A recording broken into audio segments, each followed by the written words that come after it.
আসসালামু আলাইকুম, আমি নাবিল। আপনারা দেখছেন নাবিল ওয়েদার নেটওয়ার্ক। বাংলাদেশ ও পশ্চিমবঙ্গের সর্বশেষ আবহাওয়ার গুরুত্বপূর্ণ আপডেট জানতে এখনই চ্যানেলটি সাবস্ক্রাইব করুন।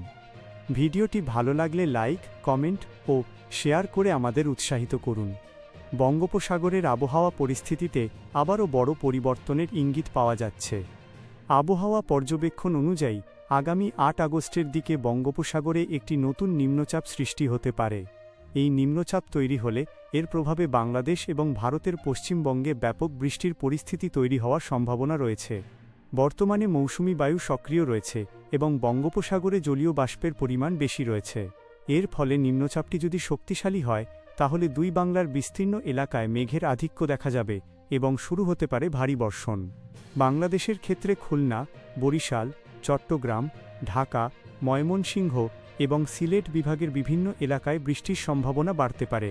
অন্যদিকে পশ্চিমবঙ্গের দক্ষিণ ২৪ পরগনা, উত্তর ২৪ পরগনা, কলকাতা, হাওড়া, হুগলি, পূর্ব মেদিনীপুর সহ বিভিন্ন এলাকায় ভারী বৃষ্টির সম্ভাবনা তৈরি হতে পারে। নিম্নচাপের প্রভাবে কোথাও কোথাও স্বাভাবিকের তুলনায় বেশি বৃষ্টিপাত হতে পারে। টানা বৃষ্টির কারণে শহরাঞ্চলে জলাবদ্ধতা, নিচু এলাকায় পানি জমে যাওয়া এবং গ্রামীণ এলাকায় যোগাযোগ ব্যবস্থায় সমস্যা দেখা দিতে পারে। উপকূলীয় বাংলাদেশ এবং পশ্চিমবঙ্গের উপকূলবর্তী এলাকায় বাতাসের গতি বৃদ্ধি পাওয়ার সম্ভাবনা রয়েছে। সমুদ্রের পরিস্থিতি খারাপ হলে মৎস্যজীবীদের সতর্ক থাকতে হবে। এছাড়াও ভারী বৃষ্টির সঙ্গে বজ্রপাতের আশঙ্কা থাকতে পারে, তাই বৃষ্টির সময় নিরাপদ স্থানে থাকা এবং প্রয়োজনীয় সতর্কতা মেনে চলা অত্যন্ত গুরুত্বপূর্ণ। নদ-নদীর পানির স্তর বৃদ্ধি পাওয়ার সম্ভাবনাও রয়েছে।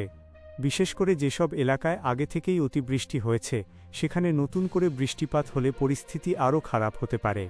তবে এই মুহূর্তে নিম্নচাপটি পুরোপুরি সৃষ্টি হয়নি। আগামী কয়েকদিনে এটি কতটা শক্তিশালী হয় এবং কোন দিকে অগ্রসর হয় তার ওপর নির্ভর করবে চূড়ান্ত প্রভাব। বাংলাদেশ ও পশ্চিমবঙ্গের প্রতিদিনের নির্ভরযোগ্য আবহাওয়ার আপডেট পেতে নাবিল ওয়েদার নেটওয়ার্কের সঙ্গে থাকুন। আপনার এলাকার আবহাওয়ার খবর কমেন্টে জানান এবং ভিডিওটি শেয়ার করে সবাইকে সতর্ক করুন।